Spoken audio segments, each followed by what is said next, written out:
The world was like a black whirlpool of nothingness, but when the goddess granted her light, continents were formed and the 9 races were created. Among them, the Dragonborn, the Elves, the Oni, Dwarves, Demons, Dark Elves, Centaurs, Beastfolk, and finally, humans. In a peaceful village, a young boy bids farewell to his family to begin his journey far from home, chasing the dream of becoming a great adventurer and giving his relatives a better life. Upon arriving in the city, the boy had his first shock of reality, for in that place everyone lived in a rush and without patience unlike him. Soon after, when presenting himself at the local adventurers guild, the young boy introduces himself as Light in order to register. For that, the clerk asks what his gift is, and he reveals unlimited gacha. When he presses the gacha button, a card comes out, and Light can summon the item described on it. For example, he summons a fork. Although the object appears completely bent, to avoid embarrassment, the boy tries twice more with a card of an apple and another of bread. But the fruit came out spoiled and the bread was moldy. The poor boy tries to argue that his gift is usually better than that, but not very convinced, the receptionist gives him a guild identification of Class F. Since he has no other choice, Light accepts it willingly and asks about available jobs. The woman points to a board where the easiest tasks are listed. But considering that the illiteracy rate in that region was very high, Light was also a victim of it. He couldn't read. After confirming this with the boy, the woman points out a few jobs he could do. Very basic manual tasks like collecting wood and transporting goods. Thus, even though they were low-paying jobs, Light rolled up his sleeves and worked hard, giving his all to do the best he could. His reward came at night when, exhausted, the young man collected his payment, a small pouch with coins of little value, which showed that even after working the whole day, he might not even be able to feed himself properly with what he had earned. To make matters worse, a group of beastfolk decided to pick on the poor boy, knocking him to the ground and stealing his money. As if that weren't enough, even though people had witnessed what happened, they acted indifferently, even telling him to get out of the way, as if he were nothing more than garbage thrown in the street. However, not everyone seemed so bad. To the boy's surprise, beside that group, a beautiful elf stepped forward and reached out her hand to the human. She even knelt on the ground and gave him a hug, something he never imagined he would experience one day. An elf dirtying her knees to show affection for him. Light thought he was dreaming, but the woman assured him that it was very real. Her group was called the Concord of Tribes, and each member represented one of the 9 races born from the goddess's light. The beastman was Garu. The elf was Sasha, Draco, the Dragonborn, Diablo, a demon, Abaro, an Oni, Nano, a dwarf, Sion, a dark elf, and Santor, a centaur. However, one race was still missing to complete the group, and they wanted Light to be the last member representing humans so that together they could fight against discrimination and make the world a more equal place. Of course, Light would not miss such an opportunity, so he accepted immediately and joined the team. Still, keeping up with such a powerful group of adventurers was not easy at all. As the days went by, Light had to face terribly strong creatures, and since he was the weakest link, he often had to be protected by his companions, usually by Sasha, who always made sure to keep the young human safe whenever possible. In fact, because of this overprotective behavior, she became the target of teasing from her friends, who said she was always putting the boy under her wing. She swore that she only tried to keep him from getting hurt because, if something were to happen to him, it could damage the group's reputation. Indeed, although he was not a fighter, Light was useful in carrying the allies' belongings, and he also made incredible tea during their breaks between adventures. This helped him earn his companions' trust. Later, at a certain point inside the dungeon, the leader, Draco, asked everyone to stop walking, for according to him that place was perfect for what they were about to do, since it was practically a dead end. The atmosphere grew heavy, and tension could be seen on the face of every member of the group except for Light, who, innocent as he was, thought it was just a rest stop and began setting things up to prepare tea. However, Draco revealed the real reason they were there. The young human was being expelled from the group. Light could not believe what he was hearing and couldn't understand the reason for such a sudden decision, since everyone seemed to like him and he had always done his job properly. Even Sasha, who had always shown affection toward him, now acted with deep contempt, impatient with the boy's inability to grasp why this was happening. In any case, it was the opinion shared by all. The human was nothing but dead weight. and now they would be free of the foul stench of his race. In disbelief, Light asked why they had included him in the group in the first place. They explained that their superiors believed the boy might be a master because of the gift he possessed. That's why Light had been under observation the entire time for them to study him more carefully. But the conclusion was clear. Light had the normal status of a human, meaning he was not a master. That made him immediately useless to the Concord of Tribes. And, on that note, Sasha even celebrated, since her mission was to continue the bloodline of the master. And fortunately, she would not have to marry an inferior race like the humans. Anyway, the adventurer's superiors ordered that the boy be killed, and that's why they brought him to this alley, where they could take his life without raising suspicion. To carry out the order, the beastman, Garu, showed his steel claws, which would be used to shatter the innocent target. With a strike directly to Light's face, blood began to flow, and with that, the boy was certain they really were going to kill him here and now. The human's survival instinct, of course, made him run desperately for his life. Then Sasha shot an arrow that pierced his leg badly, cutting short his attempt to escape and leaving the boy completely surrendered to death. Not giving up, Light crawled across the ground as Garu approached. Every second, as he cried, the child screamed that he didn't want to die. But this show of vulnerability only increased the beastman's desire to finish him off. And since he was so riled up, Garu decided to torture the boy before taking his life. However, by chance, Light hit the jackpot when he accidentally triggered a teleport trap planted in the ground. His enemy even tried to stop him from being teleported, but Light managed to escape successfully and was now safe. Or rather, at least for the moment. Because from what it seemed, the place he ended up in was deep within the dungeon, where incredibly powerful beasts were certainly lurking and could show themselves at any time. Knowing he was going to die, Light cried and said goodbye to his family in his mind, since he would not have the chance to do it in person. Given over to fate, the poor boy was abandoned by his friends, or rather, by those he thought were his friends. They had always shown respect and affection for him, making him happy during the time they had adventured together. In the end, all that talk of equality between races was nothing but nonsense, and his former companions revealed themselves to be people of the worst kind. Even so, Light didn't throw in the towel. After everything he had suffered because of them, he promised to kill them all, one by one, carrying out the revenge that would one day come. In this case, Light would first need to deal with the Hellhound Serpent that had just appeared in the cave, a level 1000 creature the human had no chance of defeating. Now, even though he was infinitely weaker than the monster in every way, the boy couldn't simply be devoured without at least putting up some kind of resistance. With no weapon in hand, all Light had was his much criticized gift, Unlimited Gacha. From that moment on, all his hopes had to be placed on this ability, and whatever the goddess willed would happen. So he pressed the button on the item and released a card. Then, a woman was summoned and, swearing to protect her master, she annihilated the Hellhound Serpent with unbelievable ease. Wearing her maid outfit after resolving the situation, the woman apologized for not preventing the boy's injuries, but in any case, she was able to heal every single wound he had suffered, even the arrow to his leg, simply by placing her hand near his body and releasing a faint green energy. Always speaking with strange formality, full of difficult words, the maid asked if her master could reveal his name. When she learned it, she began calling the child Lord Light. In turn, she promised to serve the boy under any circumstance, even if she had to sacrifice her own life, swearing eternal and unconditional loyalty.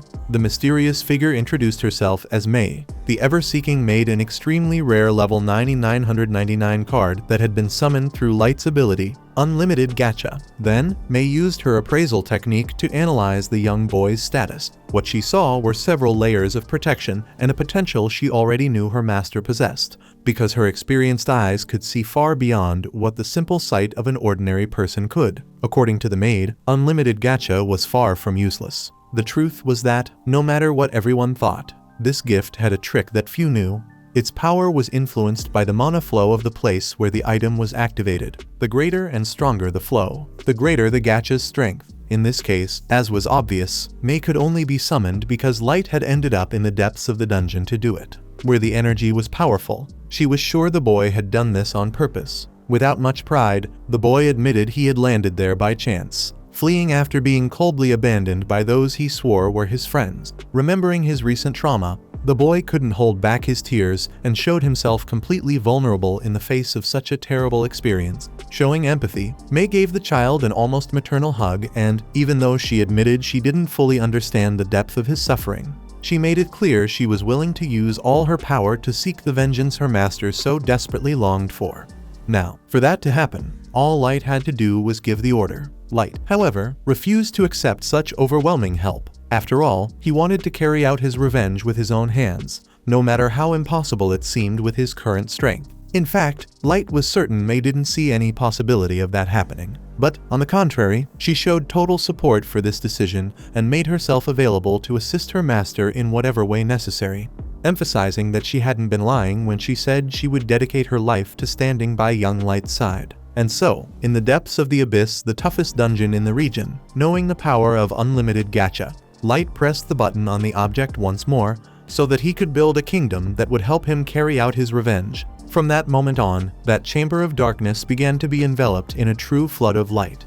3 years later, in that same depth of the abyss, Light had already developed a huge kingdom. In the corridor leading to the throne, he came across dozens and dozens of maids, properly uniformed, who were not only 100% dedicated to the daily tasks of the castle, but some girls in particular, like a certain quartet, ended up developing a certain obsession with their master, and, along with that, even went too far at times. When they saw the young leader walking down the corridor, they made it quite clear how badly they wanted to smell the scent of the soles of his feet. Annoyed by such absurd attention, May offered to silence the maids, but the king saw nothing wrong with a bit of admiration from his servants. As he walked through the streets of the city, Light noticed how much the population had grown over these 3 years. Wherever he went, the ruler was loved and respected by everyone, seen as someone who met the people's needs and truly cared about them. By the way, Light asked how the other 3 cards he had summoned for the kingdom were doing, so May gave her report. Ayuki was reviewing the perimeter and making maps of the area.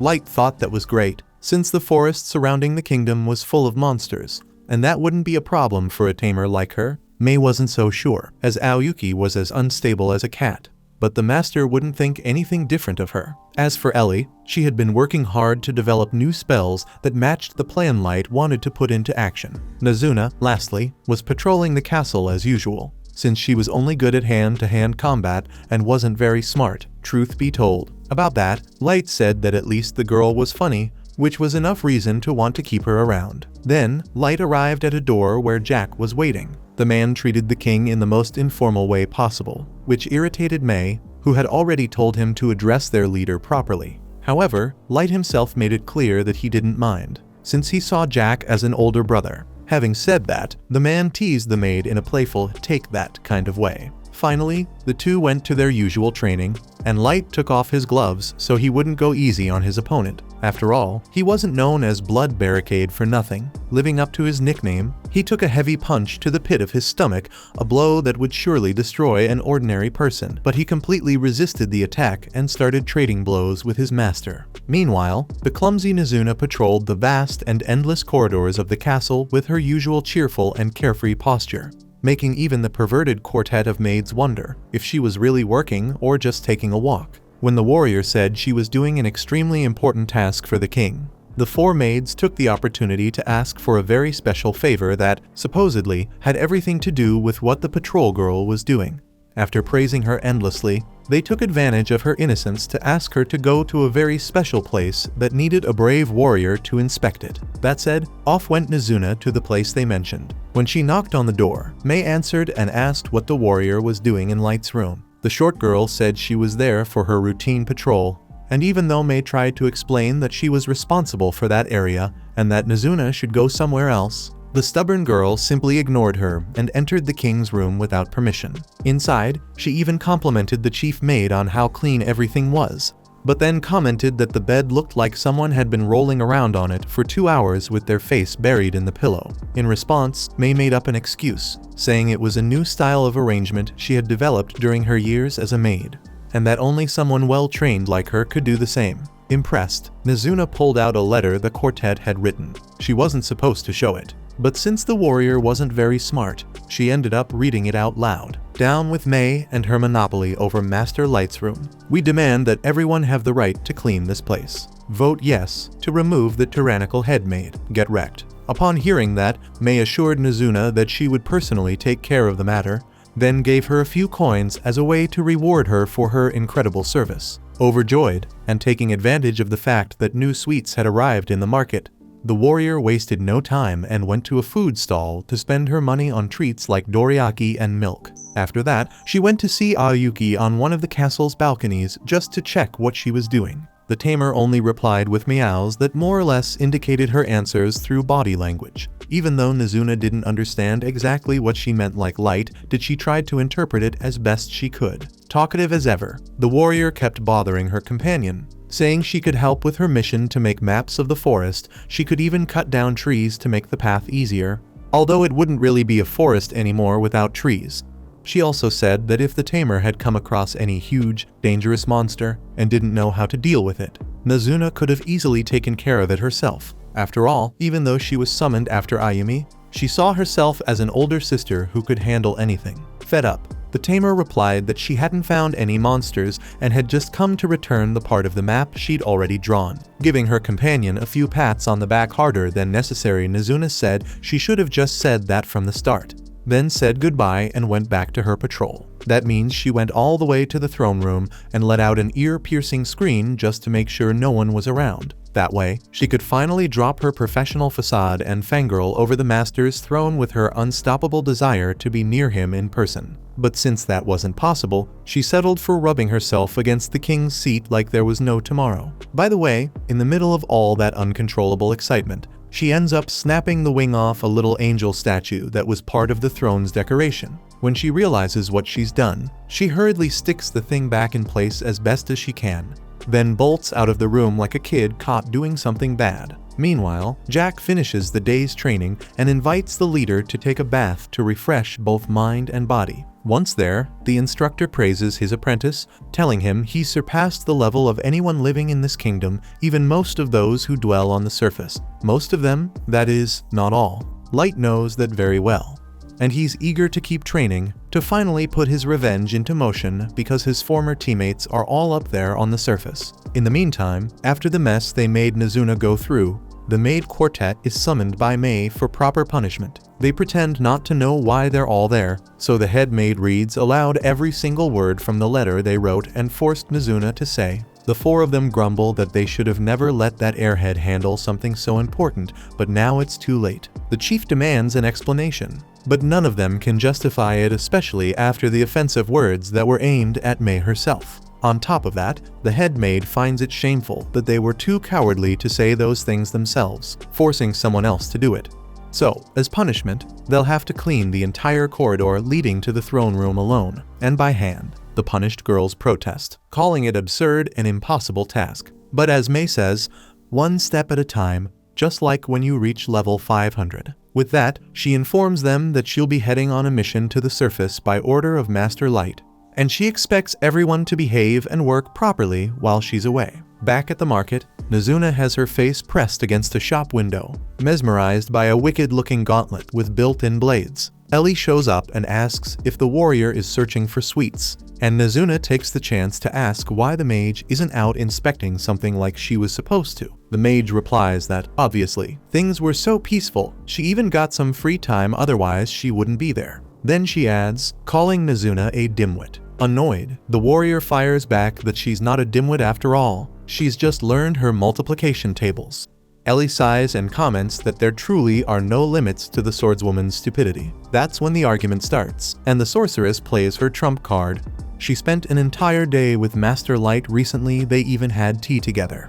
Next time, she might even invite him to a private dinner with some evening entertainment. Nezuna bursts with outrage. She's never even had the chance to share a cup of tea with the master. But if there's going to be some night entertainment and it's dangerous to go out after dark, she offers to tag along and protect them with her close combat skills, since the mage is totally useless in that kind of fight. Feeling unexpectedly appreciated, Nezuna cheerfully heads off to resume her patrol, leaving Ellie alone, shaking her head, thinking, what a character that girl is. After being punished, the maids still grumble about it. After all, isn't it fair to rebel against tyrannical leaders? But they quickly give up, realizing they don't stand a chance against Mei. She's practically untouchable, being the master's very first summoned. Truth be told, even though they're being punished, nothing could extinguish their burning desire to do unspeakable things with the king's bedsheets, things that can't be described here. or the video would get demonetized. To say something without saying too much, let's just say it involves the tongue being used as a method of linen cleaning. Caught up in their own gossip,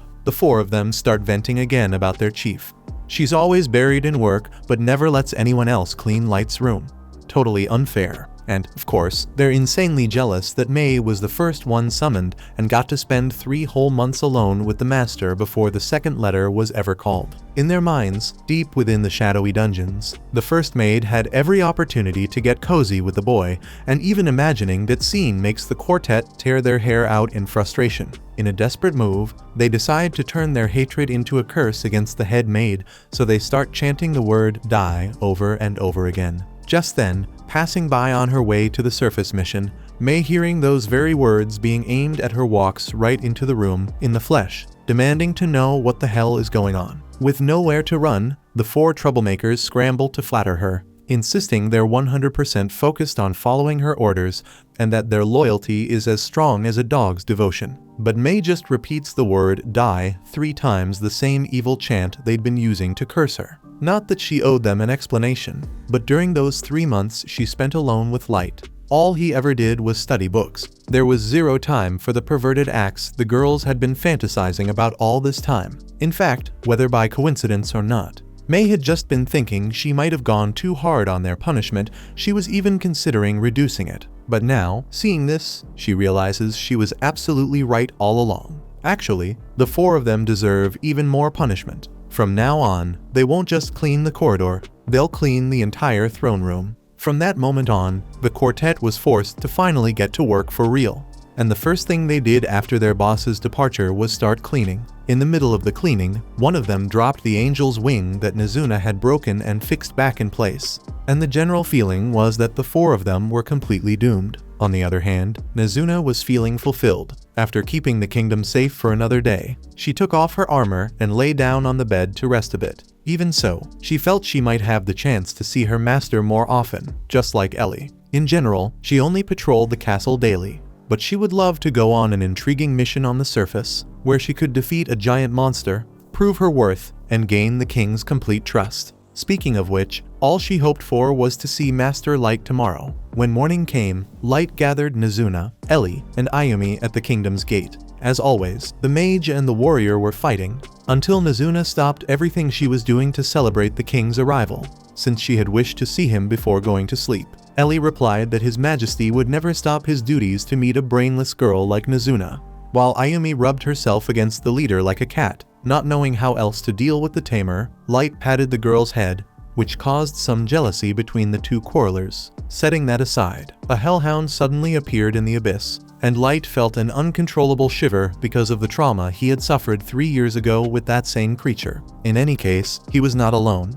At the slightest sign of danger that the master was in, the 3 summoned cards changed their lazy attitude to a focused and frightening expression. Together, the 3 of them promised to pulverize the monster without the slightest remorse for presenting a threat to their master. The aura of that trio was so oppressive that the hellhound turned into a stray street dog. It lowered its tail, its snout, and lay down on the ground to formally show submission. Because of that, curiously, despite his trauma, Light felt pity for the creature, and even approached to gently pat its snout. Ellie asked the reason for the meeting, so the leader informed them that he had received a message from May saying that the prey had taken the bait. Therefore, it was time to put the plan into action. After 3 long years, Light counted on all his companions to begin his revenge. Meanwhile, in Akray, the city of wolves, within the Federation of Beastmen, Garou walked through the streets and was recognized by the people as a sort of popular leader.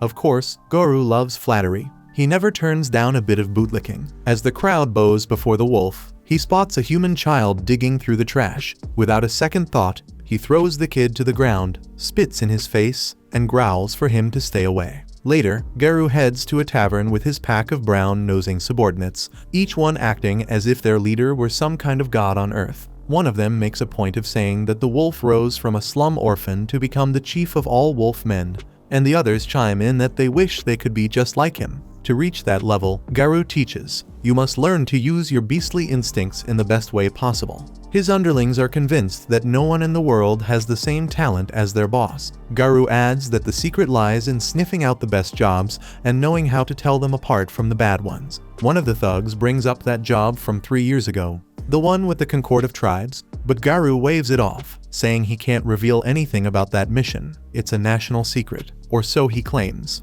Inside, though, the wolf loves to recall how sweet that mission was, how he got to toy with that human brat suspected of being a master. They never heard from the kid again after he vanished into that teleportation trap, but Garou is certain the boy never survived, wherever he ended up. Still, there are other masters left to hunt. For now, though, Garou prefers not to dig through the trash. He'll let the mutt sleep for a while. So, he calls for another drink, but the one who appears before him is May. In the next scene, Garou is seen leading the woman deep into a cavern, accompanied by a handful of his men. She looks exhausted, and he reflects on how it took him an entire month to bring her there. Back on the day they met at the tavern, May recognized Garou as a member of the Concord of Tribes. She introduced herself as a servant who had sworn loyalty to Lord Light. Garou's eyes widened at that name. The maid explained that she had been researching her master's origins for some time and had discovered that Light carried noble blood. Garou was sure it was a lie, yet the woman said she couldn't reveal more. Even so, Garou couldn't help thinking that the higher-ups should have investigated that kid more thoroughly, because even if it was a lie, it could also be true. Still, he kept insisting it was nonsense. May then said she had traveled the entire world searching for Lord Light's past and had recently learned that he joined a group of adventurers. That's why she begged Garou to take her to the last place where Light was seen alive, and as a reward, she revealed 3 gold bars that left every beast man around speechless. Garou considered the situation.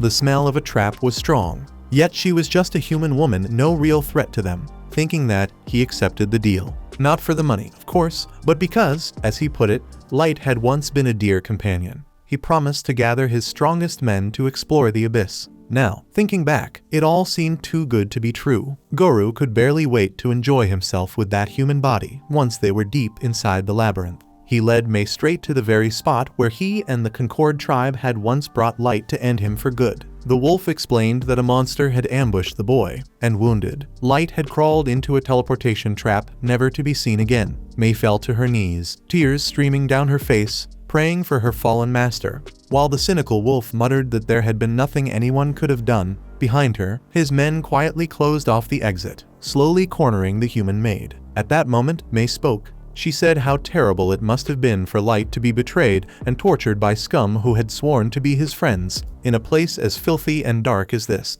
If only she had been by his side from the start, things would have been different. The boy wouldn't have been struck by an arrow, slaughtered, and left covered in blood. Hearing that, Garou jumped back, panic flashing in his eyes. Only the members of the Concord tribe and a few national leaders knew those details. The wolf accused her of being a spy, but May declared she had sworn loyalty to Lord Light and no one else, and that such an accusation was an insult to her honor as a servant. Therefore, Garou should now see the color of his own entrails. With those words, May unleashed a pressure so intense that everyone began trembling in fear, including Garou, who couldn't even move. All his life, he'd seen human women as weak, easy prey he could dominate at will. But this was different. May radiated an aura so fierce that the air itself seemed to swirl like a storm around her. That's when the wolf realized he was going to die. But before she could strike, a hooded figure appeared in the chamber, unrecognizable at first. Lord Light himself had arrived. He reminded his servant that Garou was his prey. The beast men couldn't believe a single human had made it that far into the abyss. Then Light removed his hood.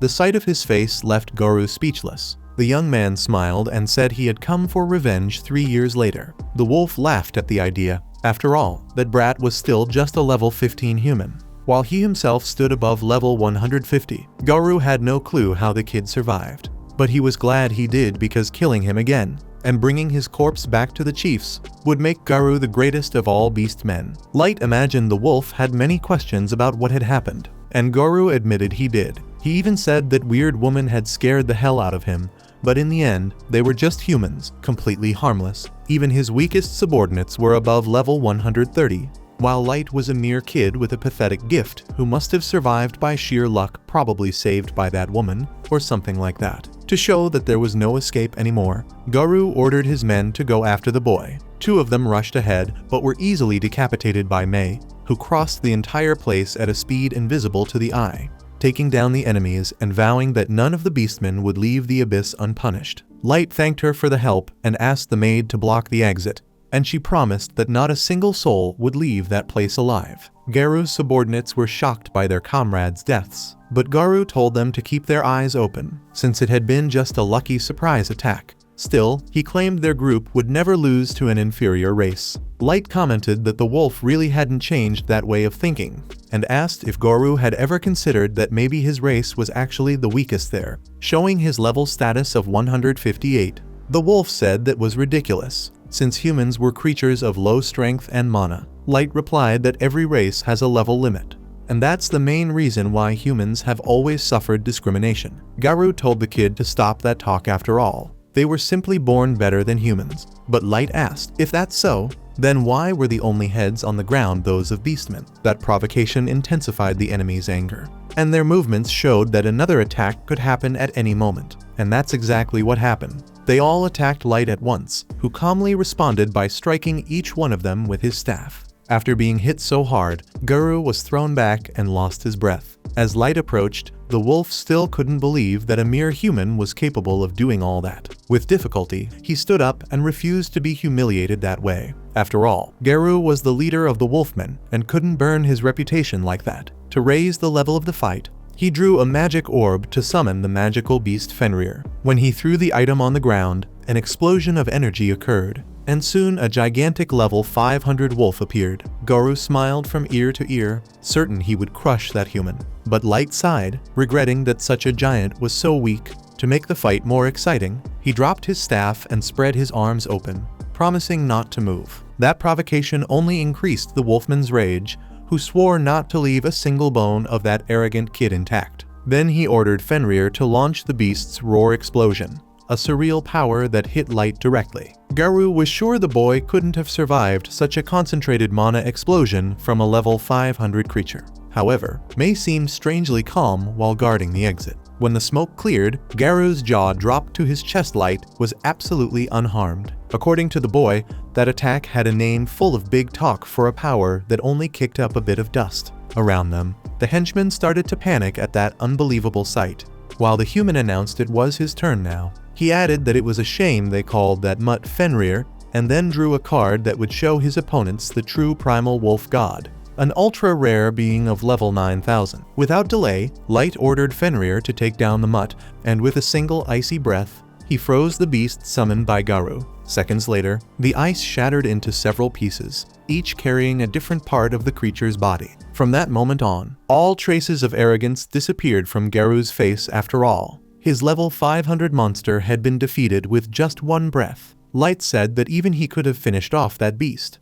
but since he didn't want to stay just on words, he decided to show his level in practice. So, when his human status level 999 was revealed, Garou trembled in fear at what his eyes refused to believe. The beastman couldn't understand how that was possible, since, theoretically, the level limit for humans was only 100. On top of that, Garou pointed out that Light should have grown in those 3 years that had passed. Then the boy explained he stopped growing because he used the Bracelet of Youth. Also, he would never forget the despair, sadness, and anger he felt on the day he was betrayed. Given the facts, Garou no longer had arguments left. There was nothing to do but accept the death he now knew was coming. However, against all expectations, the leader of the Wolfmen dropped his arrogance and kneeled, begging for forgiveness. He justified himself by saying he was only following his country's orders and never wanted to do any of that. As if that wasn't enough, he blamed the henchmen behind him, saying the idea had been theirs.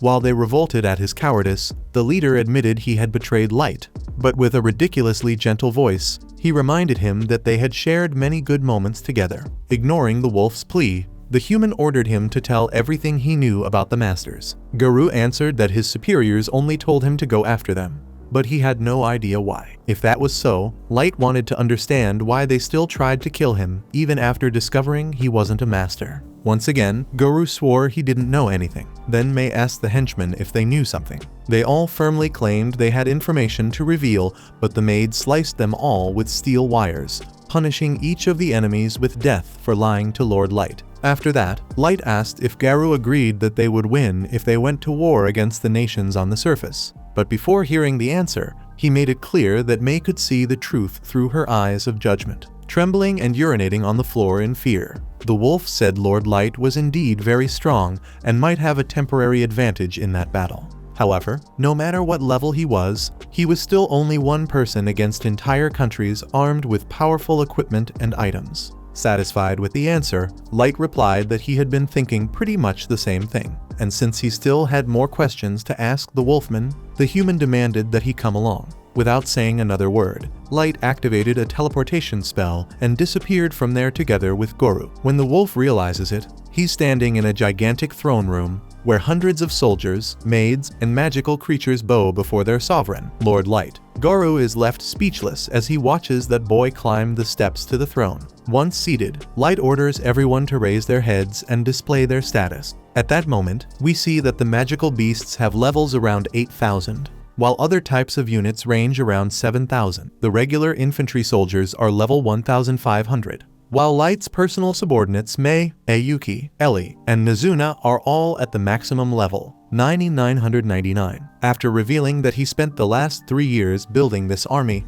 Light asks Garou once again whether he would win if he went to war against the nations on the surface. Seeing the wolfman's inexplicable look of terror, Light takes that as a satisfying answer. As a reward, the king declares he will impose upon his enemy an endless state of despair, a suffering far worse than death. Unable to take his eyes off the boy, Garou comes to the conclusion that he and his companions were the ones who created this monster, who now sits invincible on his throne as if he were some kind of lord of destruction. With tears in his eyes, the lupine asks if the human intends to become a god, and Light admits that it's not a bad idea. The real question is for what purpose, since he could become either a benevolent god or a merciless one. With his gift, he could spread happiness and prosperity throughout the world as easily as death and despair. In the end, he wishes for the world itself to decide what kind of god he will become. Speaking of which, Light announces that it's time to mobilize his forces and march toward the surface from the shadows into the light. Some time later, after a trip to his homeland, Light received the worst news he could ever imagine. When he arrived at the land where he was born and raised, he noticed that everything had been completely destroyed by some unknown force, refusing to accept that his family had been wiped out. The Dungeon King mobilized his troops to collect the corpses and pay tribute to the dead, but since the bodies of his relatives had not been found, there was still hope that they might be alive. Despite the delicate moment, not everyone was emotionally involved in that tragedy. Gold, a knight in golden armor, for example, tried to hurry his master to leave the place as soon as possible. After all, he didn't want to be stuck in a camp on his very first day. Nemumu scolded the big guy for acting like a spoiled child at a time when the king was mourning, and Light once again wondered whether those two were allies or enemies, considering how much they argued. Always with an impeccable and rather old-fashioned vocabulary, Gold replied that there was nothing more unpleasant than a lady with a crow's voice yelling in his ear day after day. Besides, he was sure she preferred sleeping in the warmth of his bed rather than in the cold of the night. The assassin replied that she would even sleep in the mud of a swamp for her master. And Gold countered that his loyalty to his master shone as brightly as gold, and it was no coincidence that his nickname was the Auric Knight. But that was exactly why he preferred marching to an inn as soon as possible, so that Light wouldn't have to sleep in the cold. In the end, Nemumu gave in and agreed with the big guy, while the king reminded them both that the focus now was to gather information about the kingdoms surrounding that area. Even though his forces were strong enough to defeat the rest of the world, it would be unwise to start attacking recklessly without knowing anything about the enemies. Gold agreed, because, as he said, know your enemy as you know yourself, and you will not fear the result of 100 battles. Light added that maybe the annihilation of his village was related to the fact that he was considered a master, whatever that meant. But if everything that meant power in that society inevitably led to death and destruction, then he would rather turn that world into hell himself. When he said that, a visible aura of hatred surrounded the young man's body, and Gold asked him to calm down before someone got hurt for no reason. Promising to behave, Light summoned the Fool's Mask through a card and put it on. On the way, as the trio flew toward the city of Dagas, Nemumu asked what business her master had there. Light reminded her that he should always be called Dark while they were outside the abyss, because if he used his real name, he would become an easy target for the Concord of Tribes. Speaking of which, he planned to register at the guild under that false name and climb the ranks to gain prestige, and, with it, access to privileged information. A bit later, the three got close to Daga's and decided to continue on foot to avoid drawing attention. Soon after, they found a man and his son being robbed in the forest by a gang of dwarves. At first, Dark and his companions didn't get involved in the fight, but the shining golden armor of gold reflected the light and caught the bandits' attention, forcing the knight and the assassin to take action. The two immobilized the criminals without any difficulty, thus saving the father and son, who, grateful, offered the heroes a ride to Daga's. The two were impressed by the trio's strength and asked if they were some kind of super strong adventurers. Dark explained that they were just ordinary people who wanted to become adventurers, and that was exactly why they were going to Daga's, to register at the guild. The coachman was surprised but said they were heading to the right place, since Daga's was the southernmost city in the Dwarven Kingdom, located on the border with the Human Kingdom to the east and the Elven Kingdom to the west. And even though there were many disputes among the countries, the quality of Daga's dungeon was very high and continued to attract many adventurers, making the region prosperous. There were even many humans in the city, which allowed him to open an inn to host that race. A few minutes later, they reached the gate of Daga's. The innkeeper introduced himself as Colonel and invited the travelers to spend a night in his inn for free as a token of gratitude. Thus, the dungeon trio continued their journey toward the guild. As they walked through the city, they were amazed by its size and beauty, especially Gold and Nemamu, who had never seen anything beyond the depths of the cave where they were born. Daga's, unlike the underworld, was full of life and trade, with shop after shop selling battle equipment to meet the strong demand of adventurers coming from all corners of the continent. Besides exploring the famous dungeon of the region, they also relied on the dwarves' mastery when it came to forging.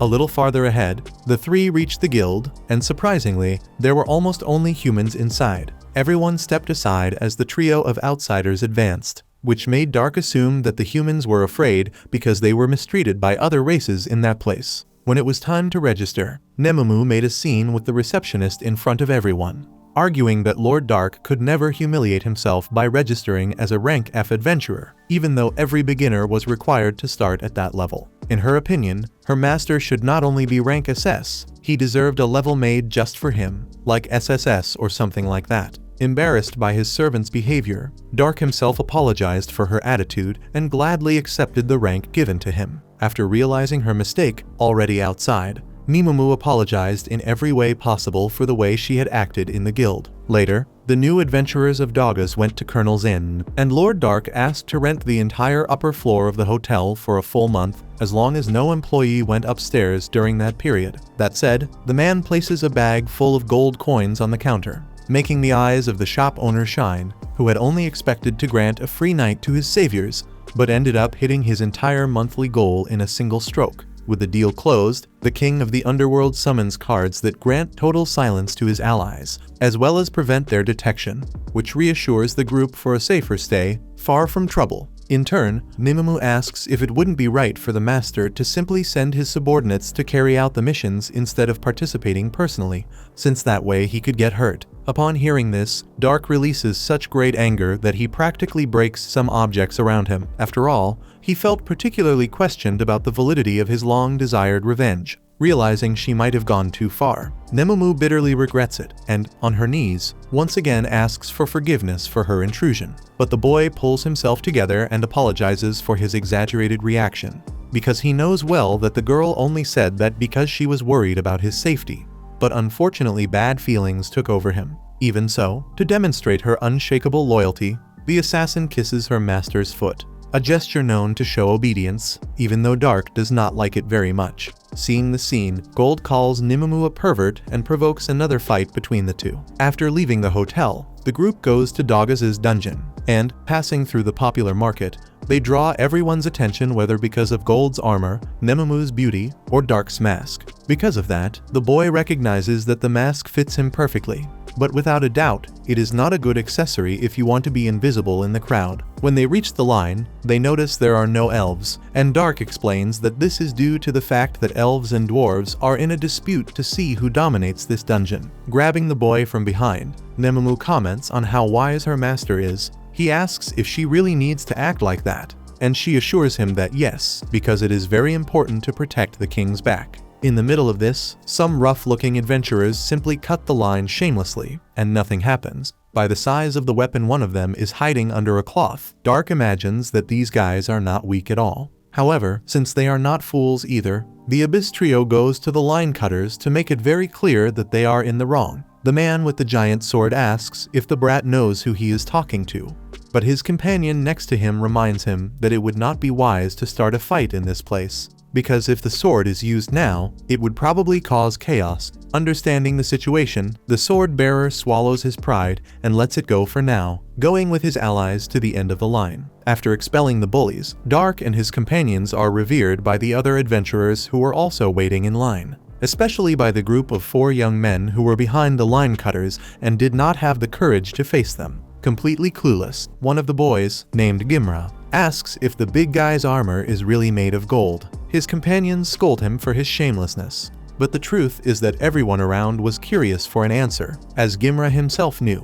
Finding the situation funny, Gold was about to answer the question, but Nemamu steps in front of him to say that the armor is fake, and that it makes no sense to build protection as soft as gold. Gimra was about to ask an even more inconvenient question, but is silenced by his friends, while Dark explains that gold uses that color to symbolize his dedication to the Knight's Code. Changing the subject, one of the boys asks if it is the trio's first time in this dungeon. Since this cave is gigantic compared to the others, it is common for adventurers to sleep inside instead of leaving. And since the foreigners have no baggage, the boy decided to ask. When the group of young men is called to enter the dungeon, Dark's group discusses whether they should get backpacks just to pretend they are carrying something, because the magical items they use as inventory might raise suspicion. Be that as it may, the 3 go inside the dungeon, and once again Nemamu and Gold are impressed by the difference between this one and the only dungeon they had ever seen in their lives, the Abyss. Dark reminds them that their goal is to discover the secret behind this dungeon,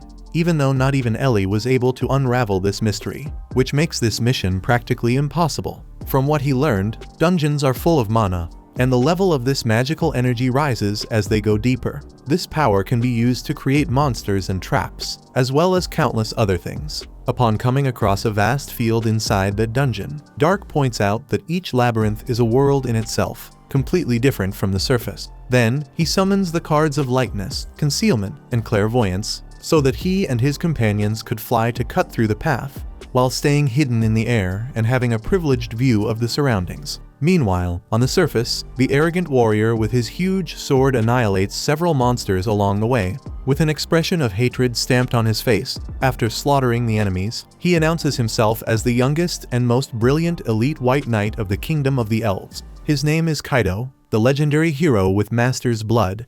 His companion asks Kaido to calm down, since their priority is the trolls on the 3rd floor. But the White Knight tells Yanok to shut up, because his real priority is to face those bastards who challenged him. All because of his level 1500, which is still too low. Yanok argues that the White Knight's level is very high among elves, but that is far from enough for Kaido, who, with his master's blood, sees himself as superior to everyone and wants his strength to match that. Filled with hatred, the elf promises to level up until he becomes strong enough to crush all the swine who ever insulted him. Yanok understands his comrade's suffering, since he himself was exiled by brainless fools who lacked the ability to understand his research. Anyway, this research will one day bear fruit, and its results will be seen on Kaido's own body, who will gain the strength he so deeply desires. Hearing that, although he tolerates an alliance with that madman for the sake of this research, Kaido doesn't trust that dark elf in the slightest. Back to the Abyss group,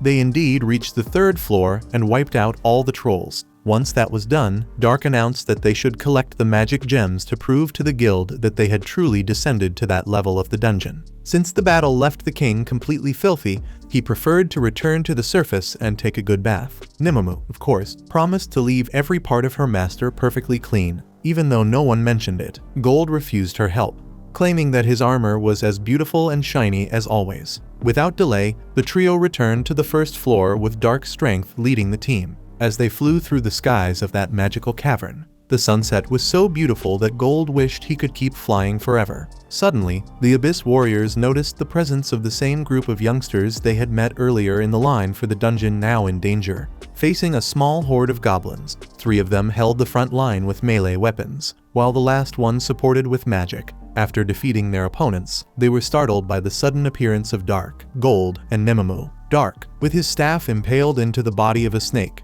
said it was important to always stay focused on the enemy during a fight, but they should never leave their rear unguarded. Even if a snake bite like that wouldn't kill them, it could still paralyze them for a short while, which could be fatal in a place like this. The leader of the quartet recognized that Mia had been in danger in that situation, putting the whole team at risk. Because of that, he humbly thanked Dark for the advice. In the midst of all this, a pack of great bush wolves appeared, somehow wandering into this part of the dungeon instead of the depths of the forest, where they actually belonged. However, the pack wasn't attacking the humans. They were fleeing from something greater that was tearing through the trees in its path. And finally, before Dark and the others, appeared a huge quad-blade mantis, a gigantic praying mantis with a disturbing appearance.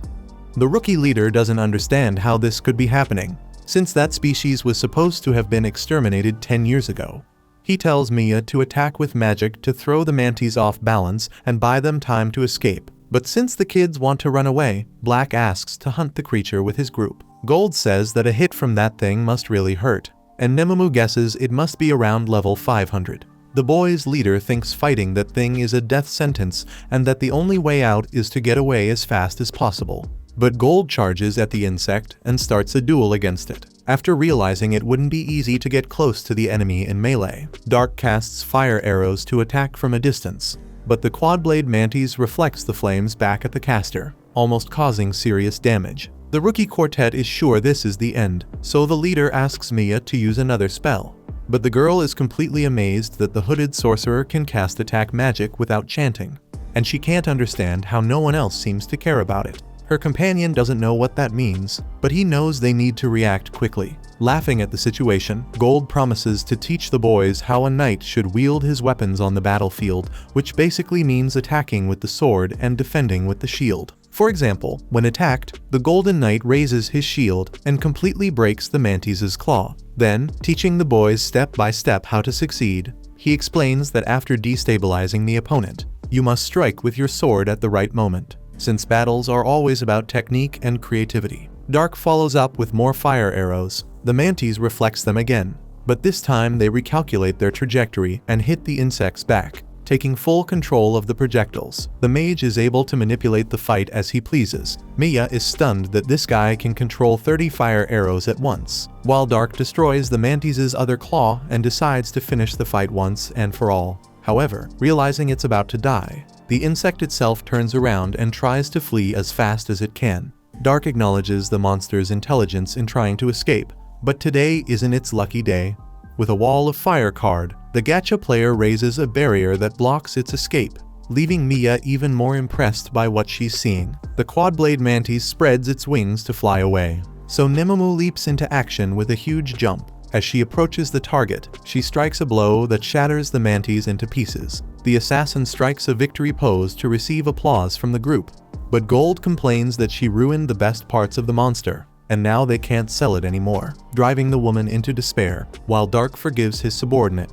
The rookie quartet wonders who these people even are. Shortly after, Gimra finds the magic gem of the quad-blade mantis, and Dark sees it as a chance for them to level up.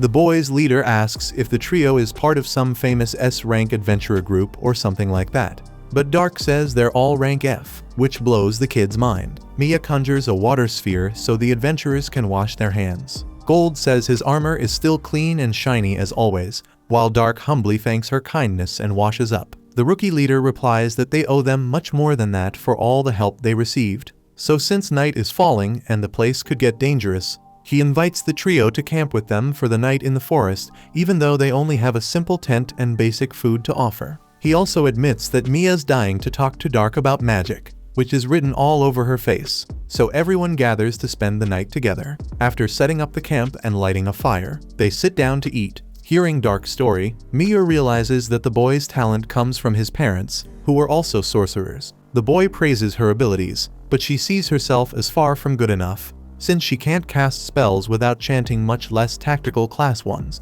Her brother admits he's confused, since he doesn't understand why that's so important. So she explains impatiently that there are 3 classes of spells. Combat spells, such as Fire Arrow and Ice Blade, are effective against a single target, while tactical spells are useful for hitting a much larger area. Finally, strategic spells are powerful enough to cause a global impact like tsunamis, earthquakes, and meteors, but they require a whole group of mages accumulating mana and reciting chants to cast them. For draconids, elves, dark elves, and demons, casting advanced spells is easy, but not for humans. Even so, this guy Dark goes against everything that's ever been said and simply does what no other human has ever been able to do before, which certainly makes him not just epic, but legendary. Gold and Nemamu completely agree, while the boy looks visibly embarrassed. Likewise, the girl's brother forces a nervous smile and asks her to tone it down a bit. He admits he doesn't know much about spells, but he can confidently say that Lord Dark is a good person. He also points out that Mia is talented enough to earn a recommendation to the Magic Academy of the Duchy, and that she'll surely be able to cast tactical class spells one day. Dark remembers that the Duchy is the nation created by all races, the Principality of the Nine, and Gold guesses that the girl must be incredibly gifted to have been invited to the most prestigious magic academy in the world. Her brother explains that they lost their parents during an epidemic, so she never had the means to attend, and that's why they formed an adventure group with their childhood friends Gimra and Wordy to make a living. Despite everything, the team's goal is to earn enough money by exploring dungeons to fund Mia's admission to the Magic Academy of the Duchy. Mia feels honored to have such valuable friends by her side, but she asks them not to do anything crazy just to help her with that.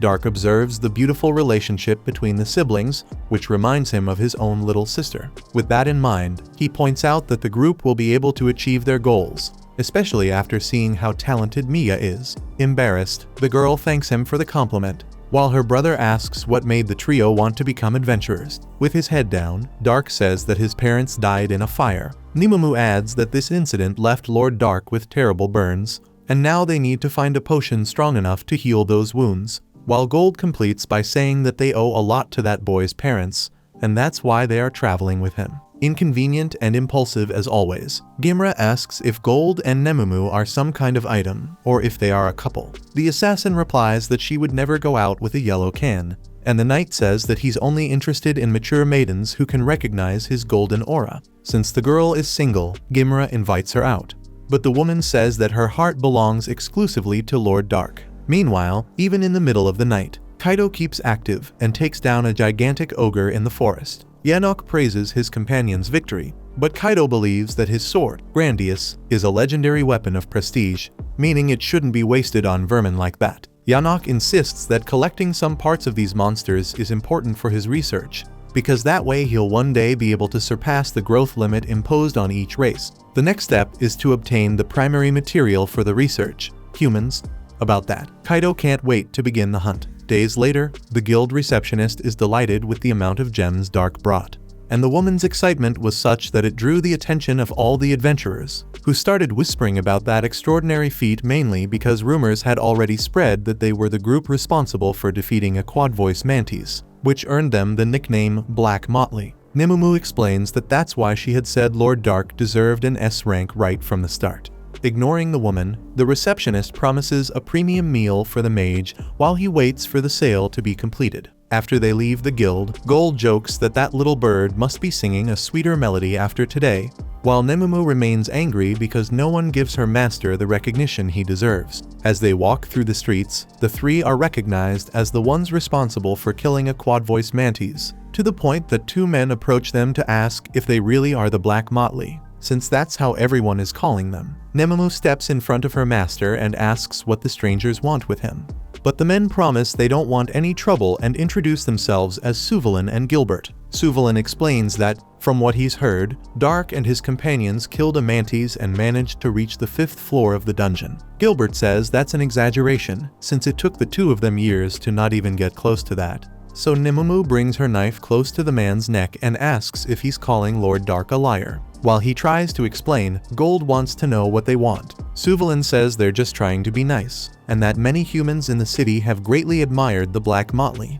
since their feat proves that humans can compete with other races. In fact, it would be great if Dark and his companions could teach a lesson to those who think otherwise and put them in their proper place. In the middle of this, the rest of the men's group calls them for an activity, so Suvalin and Gilbert leave. After hearing those guys' words, people from other races comment among themselves about how humans always say the stupidest things, and that this talk about having defeated a quad-voice mantis is probably pure lies, since it's easier for Palmeiras to win a world championship than for a human to cast a tactical spell without an incantation. Not really caring about that widespread gossip, Dark and his companions fly toward the Dagger Dungeon in search of the 5th floor, but on the way they meet the boys' group, so they land to talk with them, since it's been a few days since they last spoke. According to their leader, it's a great time for them to show up, since Mia has something to deliver. Full of embarrassment, as a way of thanking them for everything, the mage gives Dark an ointment for burns that she learned to make from her grandmother before she passed away. It's not something that will make the scars disappear, but it will certainly help with the pain. In return, the boy draws a card from which he conjures a bracelet to give to the girl, which makes her just as grateful as he is. At night, flying toward their destination, Nemomo asks if it was really a good idea for her master to give Mia an ultra-rare wish bracelet, since it doesn't seem like a fair trade for a bit of ointment. About that, Dark thinks the accessory looked great on the girl. Gold points out that that item can grant small miracles if the user's wish is strong enough, and believes his master chose that bracelet carefully for the girl, which is the attitude of a true gentleman. Because of that, he teases Nemomo, saying she should be less materialistic and more spiritual. When they arrive at the 5th floor of the dungeon, Dark sends his 2 companions to hunt the Yetis they need, then activates a teleportation card to return to the Abyss Throne Room, where he is happily welcomed by his elite warriors. Later, while being served tea by May, the master is asked how things are going, and he replies that it has been great being an adventurer for a change of pace, to make some friends and see more of the world. He asks if there's any news regarding the revenge plan, and Ellie assures him that everything will be in order soon. Satisfied with the mage, the master praises her and also keeps May in charge of the abyss during his absence. When he says that Aoyuki must continue scouting the ancient forest, Nazuna excitedly asks what she should do. Knowing that she's too clumsy to deal with complex plans, the boss only asks her to keep everyone safe in the meantime. Once everything is ready, Dark can hardly wait to enjoy the miserable face of Sasha. At night, in the Dungeon of Daggers, while the other companions sleep, Suvalin and Gilbert find it strange that the 3rd floor is so bright, since it's usually covered in mist. Changing the subject, Suvalin asks what his partner thinks about the Black Motley, knowing that the masked man, according to rumors, defeated the quadrivoice mantis with tactical magic without using any incantation. If that's true, Gilbert believes that magician might be a legendary knight or an ancient hero reincarnated. Suvalin really hopes that's the case, since humans need a champion to raise the morale of their race, as they are deeply despised by society. Having said that, he leaves to take a leak. When he returns, the man finds Gilbert's head cut off on the ground, killed by Kaido the elf with the enormous sword, who also slaughtered the rest of the group. With each moment, the elf despised humans as if they were insects not even worth the time it takes to kill them, since they were in a swamp, such a wet and sticky terrain. Suvalin thinks his friends should have heard the enemy's arrival. But the strangest thing is that Gilbert's head was taken off without any sign of struggle, which makes him believe that the elf must have used some kind of special magic to provoke an uncontrolled reaction from the human. Kaido stomps on Gilbert's head several times, but given the situation, Suvalin realizes that this enemy is far too much for him. So he plans to escape and report what happened to the Adventurers Guild. With that in mind, he throws a smoke bomb and runs, trusting the advantage of not being seen in a territory he knows like the palm of his hand. However, to his surprise, the man is hit by something and falls to the ground with a wound on his forehead. When he looks back, he sees Kaido floating on a magic platform, while Yanok suddenly appears and strikes his back with his staff, knocking him out. Yanok points out how cowardly that human was for running away after seeing his friends dead, and also complains that Kaido killed all of them except one, which is far from enough for their research, since every experiment can only be completed through countless failures. In other words, he will need many more people. Kaido promises to be more careful next time, but warns in advance that he will exterminate any human who dares to raise a sword against him. Excited about the future, Yanok is eager to show humans the only role that worms like them can play in the great theater of life. Check out these videos appearing on your screen and subscribe so you don't miss the next part.